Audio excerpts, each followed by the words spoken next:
കൂടുതൽ വോട്ട് കിട്ടിയവർ തോറ്റ ഒരു തെരഞ്ഞെടുപ്പ് കൂടിയാണ് കേരളത്തിൽ ഇപ്പോൾ നടന്നതെന്ന് നിങ്ങളിൽ എത്ര പേർക്കറിയാം? ഈ വാർത്തയും കേരളത്തിലെ ഒരു ന്യൂസ് ചാനലും നിങ്ങളോട് പറയില്ല. സോ ശ്രദ്ധിച്ചു കേൾക്കുക. BJP 100-ൽ 50 സീറ്റുകൾ നേടി ഭരണം പിടിച്ച തിരുവനന്തപുരം കോർപ്പറേഷനിൽ ഇത്തവണ ഏറ്റവും കൂടുതൽ വോട്ട് നേടിയത് വെറും 29 സീറ്റ് മാത്രം നേടിയ ഇടതുപക്ഷമാണെന്ന് നിങ്ങളോട് ഏതെങ്കിലും മാധ്യമങ്ങൾ പറഞ്ഞിരുന്നു? പറയില്ല.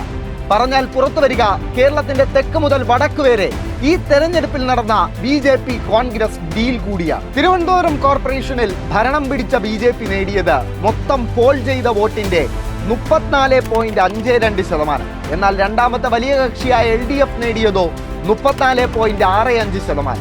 അതായത് ഭരണം പിടിച്ച BJPയേക്കാൾ 0.13% വോട്ട് അധികം നേടിയത് രണ്ടാമതെത്തിയ LDF ആണെന്നർത്ഥം.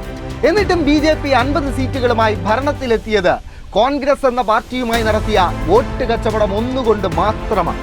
BJP ജയിച്ച 26 വാർഡിൽ കോൺഗ്രസ് UDF സ്ഥാനാർത്ഥികൾ നേടിയത് വെറും 1000 വോട്ടിൽ താഴെ മാത്രമാണ്. അതായത് കോൺഗ്രസ് BJPക്ക് 26 സീറ്റുകൾ സമ്മാനിച്ചു എന്നർത്ഥം. തിരിച്ച് BJPയും സഹായം നൽകി കേട്ടോ. കോൺഗ്രസും UDF വിജയിച്ച 11 സീറ്റുകളിലാണ് ഭരണം പിടിച്ച BJP വെറും 1000-ൽ താഴെ വോട്ട് മാത്രം സ്വന്തമാക്കിയത്. അതായത് തങ്ങൾക്ക് 26 സീറ്റിൽ വോട്ട് നൽകിയ കോൺഗ്രസിനെ 11 സീറ്റിൽ BJP സ്വന്തം വോട്ട് സമ്മാനിച്ച് വിജയിച്ചു. ഇനി ഈ കോൺഗ്രസ് BJP ഡീൽ തിരുവനന്തപുരത്ത് മാത്രമാണോ എന്ന് ചോദിച്ചാൽ അല്ല. കൊല്ലം കോർപ്പറേഷനിലും ഇത് നിങ്ങൾക്ക് വ്യക്തമായി കാണാൻ സാധിക്കും.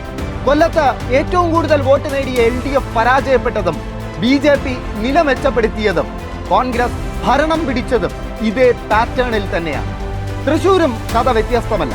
BJPയുടെ ലോക്സഭാ തെരഞ്ഞെടുപ്പിൽ ലഭിച്ച വോട്ടുകൾ അപ്പാടെ കോൺഗ്രസിലേക്ക് പോയതായി കണക്കുകൾ പരിശോധിക്കുന്ന ആർക്കും കാണാൻ സാധിക്കും. സോ അത് സംഭവിച്ചിരിക്കുകയാണ്. ഇടതുപക്ഷത്തെ താഴെ ഇറക്കാൻ കേരളത്തിൽ കാവിയും കൈപ്പത്തിയും വീണ്ടും ഒന്നിച്ചിരിക്കുകയാണ്.